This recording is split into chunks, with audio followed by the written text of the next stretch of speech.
I said my composure. Buckley, nigga, first day of motherfucking nigga T. Webster. Nigga T. Webb. Tracy Webster. Who was the light-skinned dude? Thorpe. He's out. Thorpe. Here we go. Cool. Green Light City, baby. Cut the motherfucking deck. I guess motherfuckers is ready to motherfucking see some of the best motherfuckers that ever came through the city. Thus said the Lord. Cut the motherfucking deck on that, nigga. Lord. Is this a Sabbath? I need to check the calendar. I got my nigga Mark Farris, aka MFG, aka one of the highest flyers the city done ever seen, aka Mr. Kiss the Rim, aka Mr. State Champion, aka Mr. College. Cinderella dancer. What it do, baby? What it do, baby? You all right? All right. With that being said, shit, welcome to the show. You know we done had Chris Thomas here. We done had Big Buckley. We done had who else we had from Pike? We almost had Eddie B. Eddie B. Eddie B. Shout out Eddie B. Yeah, shout out to Hart. Yeah, shout out Harper. What it do? What it do? Hey man, but first I just want to give a shout out to my guy Josh Murray. Matter of fact, I'm gonna give him a whole standing ovation out here. Cause peep this. I'm proud of you, bro. What? Just been doing your thing, bro. Having the courage to step out, and get out here and talk and give people platforms to tell their story. Like that's really dope, and that's important because really that's a form of Joshua, by the way, if we're gonna get biblical. Joshua, that's I heard it was Jesus. I heard it was Jesus' name though. Maybe. You might have been in it. That's what somebody said. I heard you played with the Red Devil, sir. Oh, Red Devil. And I heard your father was a pastor, sir. Which one is it? Hold on, I'm trying to figure out. Is it Sweet Baby Jesus or is it the son of Sam? What you mean? It's always Sweet Baby Jesus, but What happened? I heard you was skipping church to go to tryouts. What happened? Skipping church to go to tryouts. Skipping church to go to tryouts. Skipping church to go to tryouts. What happened was you put in a situation to make a decision? About what? Is it the church or basketball? Was I put in a situation? I heard you was walking about that decision. What happened? The situation. It down. We're going to get into it quick. Let's break it down. The church gave you the foundation and the church gave you a lot of structure.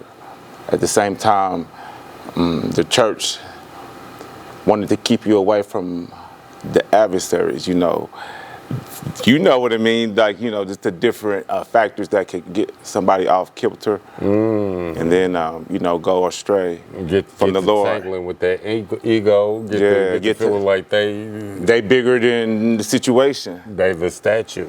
And so, it was a decision. The church. But what happened? You chose the lights. I know. I chose the church. It's always the church. But I had to go see what the lights was talking about, to understand what the lights was even about. So. And what'd you find out about the lights? I mean, the lights was bright. The lights was bright. For real, the lights was bright. It was really bright, bro. But the church gave, with that being said, the foundation that was set with the church and the direction really helped me understand what the lights and all that was all about. So what you seeing the lights being bright, but you seeing the light of the Lord, you playing with people that didn't see the light quite like you seen it, only due to the fact that you had a regimen of having parents that was in church 7 days a week. Right. With that being said, when you with other people in that tender teenage year where you on your way to becoming a beast, did you feel like the light of the Lord was in their eyes, or did you feel like the light of the fame was in their eyes? And what was the difference between you and them? I believe the light of the Lord is in everyone's eyes. At the same token, being raised in the church, you understand, I guess, the different values and the beliefs. And so what was most important to me, it was a higher being. It was God-fearing. Basketball kind of came, like, what is basketball? On Sundays we in church. On Mondays we was in church. On Tuesdays we was in church. I just knew the church. And it was what's up, though. It taught a lot, But you chose hooping over the church. What happened? What Was it the happened? guts, sir? Was it the guts? Was you in pursuit of the guts? Man, honestly, I wasn't in pursuit of the guts. What was you in pursuit of Hey, when you man. turned your back on mama and daddy's I- beliefs I and, never and, turned- and walked towards the Red Devils, sir? What was, Cut man, the to be deck. honest, Cut the cut the deck. deck. I Cut was the used deck. to watch NBA jams. With Rob Rashad. Amar Rashad. Yeah, every Saturday. He was married to Claire Huxtable. Shout out to Claire. We Shout still out. remember you, baby. Shout out Claire. But Never yeah, be forgotten. yeah. Jam session. I wanted to be, yeah.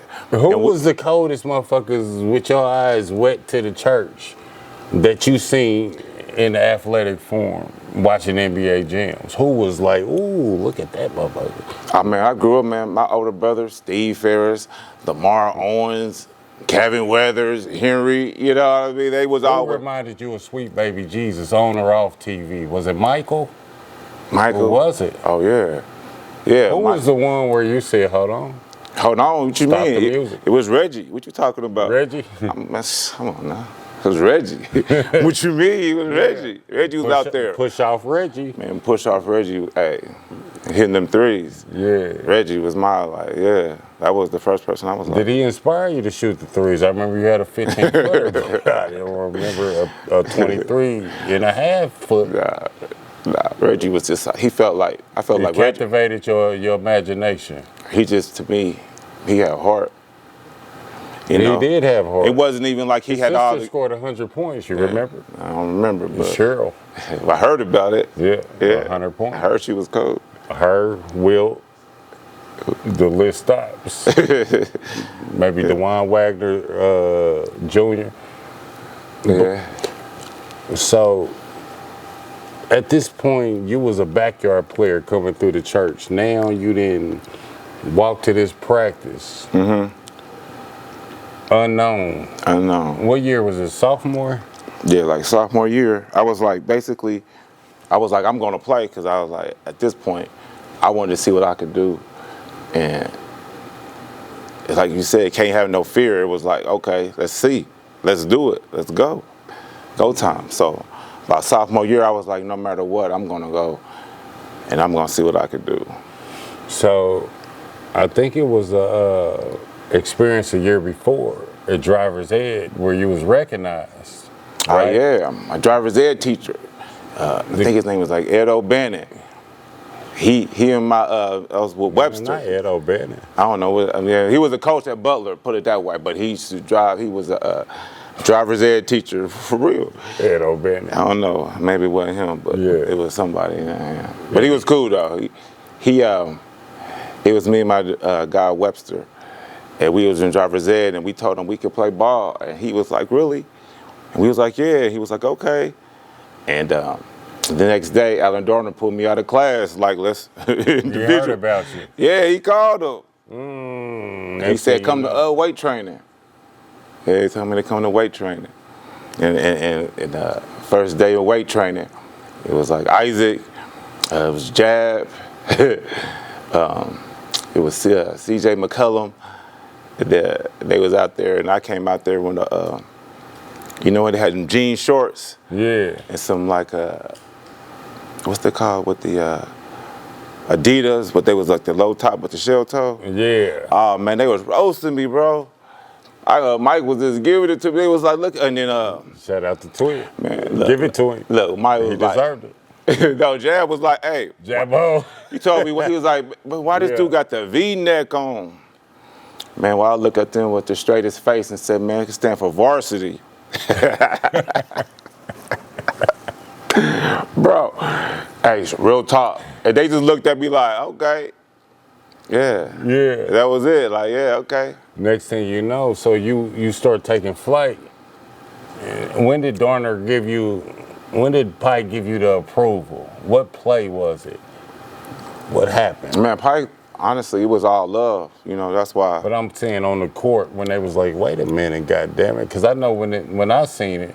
Man, honestly, it was like in them open gyms. Them open gyms, we used to just play, yeah. And they see kind of what I could do. Eddie B was out there, you know, like running, like, come on, run. Because like I didn't even really realize at the time that like you couldn't be behind the point guard. You know, he was like, hey man, you can't be behind me ever. Yeah. He told me that. I was like, oh, you got to run in front of me. So like, Shout out to Eddie B. Coach, hey, coach me right there. That was the moment. Player coach. He did. So who was the first motherfucker you banged on? Did you bang on Big Rodney, sir? Let's just run down the list. What's Big Rodney banged on? I don't know if I banged on Rodney. Did you climb Took? Mike Campbell? I don't know if I climbed Mike. Did you climb Big Buck? I ain't climbed none of my guys. Sir, this is a bunch of bullshit. See, this is where you know. Hey, I love all my guys, so I ain't climbed none of them. That's just how it go. Quiet as kept. I heard you couldn't climb Big Lonnie. I ain't climbed Big Lonnie either. Now, but Lonnie, hey, 7 foot. I seen you in Big Lonnie. You went up high, you went up slow though. You rose slow. Big Lonnie rose fast, but he was 7 foot. And as you got up to here, it was like, bitch. Man, Big Lonnie is the all-time shot blocker in the MAC history. Cut the deck on Big Lonnie. Huh? Cut the deck on Big Lonnie. Yeah, Big Lonnie is the all-timer, so like, hey, that is no shame in that game. But you talking about MAC history, that got me thinking about Big Ten. Big Ten? It was a special dunk you had against one of them IU players. I believe you was hyped up from the crowd or something. As the story go, what happened? It was an All-Star game, and we was playing in Muncie Central. And then, what's his name? It's when they went to like the Final Four. It was Leach and Newton. Yep, and they was out there. Big Newton. Yep, It was this All-Star game, man. Yep. They was just out there. We was in Muncie Central. Man, they was out there dunking on us like. Yeah. And Newton, that's my nigga. Man, my little brother, JFK, hey, Webster was like, hey man, you gonna let them just be dunking on you? They was talking crazy. They was like, man, he dunks on you one more time. I was like, I swear to God, if I get the ball again, I'm gonna dunk on him. And why did I get the ball half court? And he was under the rim. So he said, bet on God. Bet on God. Bet on God. And I took it to the rim and I bet on him. And what happened? Hey, that's what happened. Did you take off like that? Like, how did you take off? About 2 feet? What was it? I took off on 2. And I just remember looking With up. 2 hands, 1 hand? 1 hand. And his hand was right there, and I moved it, and then he moved it, and then I moved it. And then next thing, and I just dunked it. Hey. And then the game stopped. And I was like, yeah. They done ran out the crowd, and everybody the whole game just stopped. Like, I'm like, whoa. That was like the first time I ever did something. And how did that make you feel? I don't know. Have you had a feeling like that since? No, I don't know. Nah. Has the game stopped since, sir? The game stopped since. Cause you remember Pac all in the guts and shit, praying at a nigga don't nut too quick, you know. Yeah. Have you ever came down on a young lady, motherfucker? Cut the deck.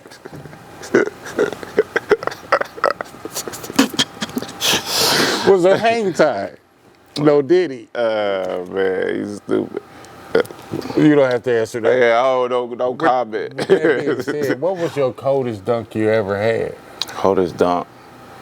Probably like in the All-Star, like dunk contest. In the backyard. In the backyard, me, my little brothers, Stace, WJ, we used to just go out there and dunk all day. Cut the deck on the dunk contest. I was once in that you entered, sir. Oh, yeah. Cut the motherfucking deck on that. Let's start there. Okay, let's start there, yeah. Let's start there. Let's go, yeah. And then Murray comes out of nowhere and says, hey, Mark, this is how he gassed me.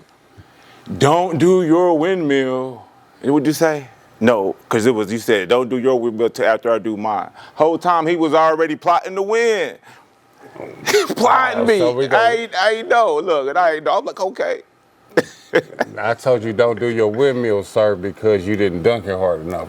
But we ain't gonna get to the part where I actually jumped over a motherfucker 6'2". Shout out to said Was it movie. a setup? It's a setup. It was a setup, Murray. It sounded like a setup when they told the story later. They were surprised I won. Green I Light know. City, Hey, we he be did right win, back. though. That's what I'm saying.